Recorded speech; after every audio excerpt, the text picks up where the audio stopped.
अरे तब तब पछुआ तब पसीनावा अलग से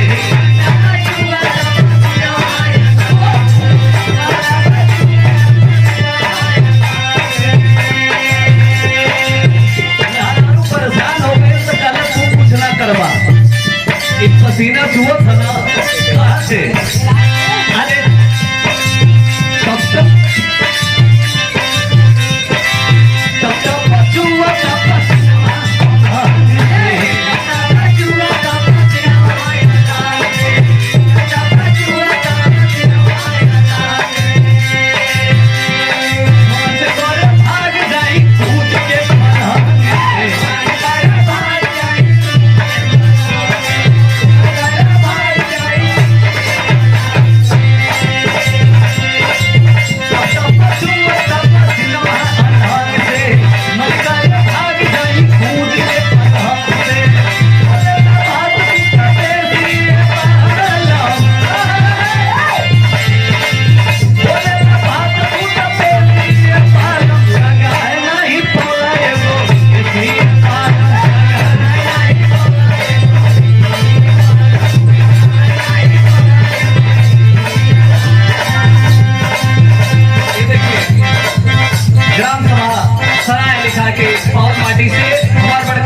जो जनप्रिय लोकप्रिय और आपके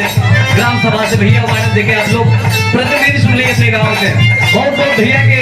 ओर से पुरस्कार बहुत बहुत प्रणाम भैया ने प्रणाम था और हमारे राधे श्याम भैया आपकी ओर से ढेर सारा पुरस्कार और उसके खुदे में गुफा हुआ सबका ढेर सारा प्यार और दुलार बहुत बहुत प्रणाम भैया के प्रणाम सन सन बढ़े पिया पछुआ के सावा चाहे बा सन सन बढ़े पिया पछुआ के आवा चढ़ी छवनी आपके चले बढ़ावा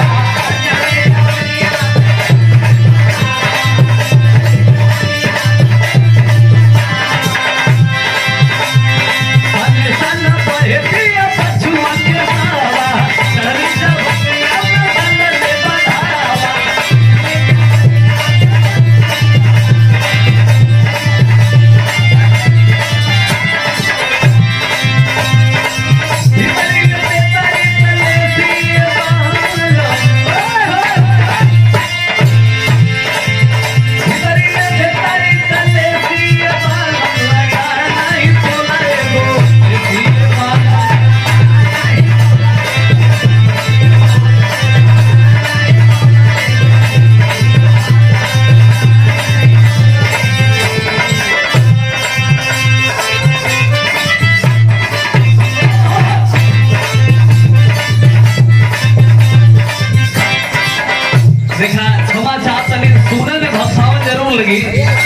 कि भैया कमरे लिखल गई थे जोड़े के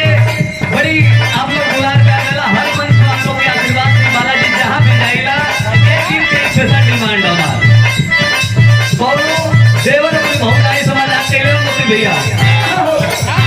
दिखाई मनाई अभी भैया लोग के साथ मेरे पास भौजी भी बहुत है तो अक्सर पता चला चाहिए क्या भैया पहले देवर का तोहरा पूरी में से सुनवाया पर डाल गई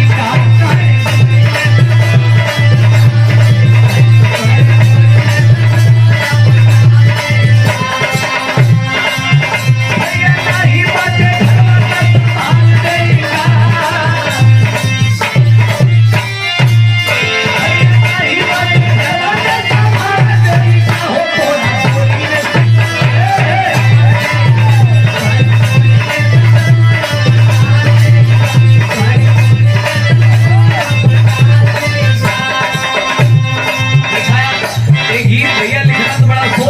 लिखना कुछ लोग तो कमेंट बड़ा गाड़ी भी मैं वो लगा सीधे करे के भैया कि भाई वीडियो देखा तब समझ में आई हो जाएगी अल्लाह हमारे मोरी में सत्संग तोहर हो जाएगी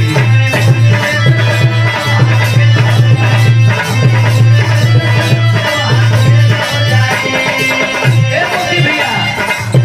ज्यादा आखर उठन हो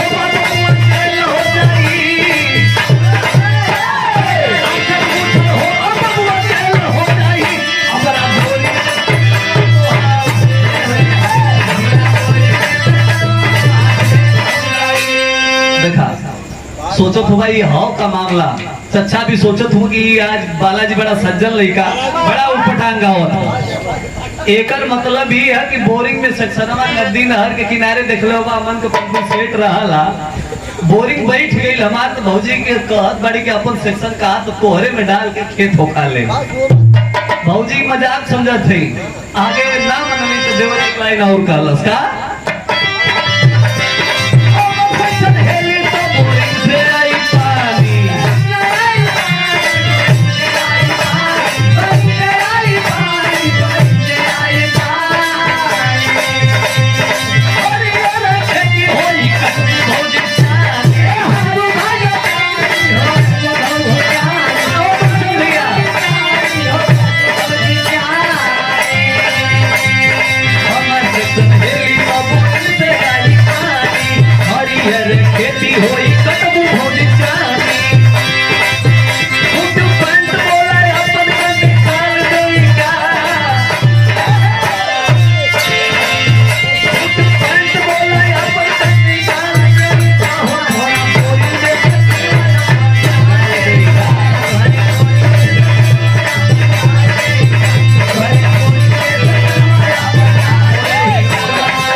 परेशान अपने मेहरारू से कोरोना काल से लोग परेशान रहा मेहरारू से परेशान नहीं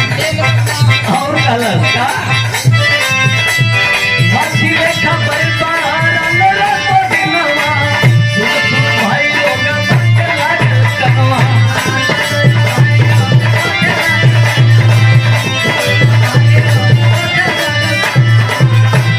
मछली रेखा परिवार अल्लाह को दिनवा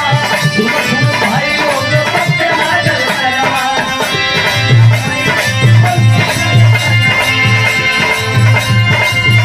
दूसरा से दौर पकड़ा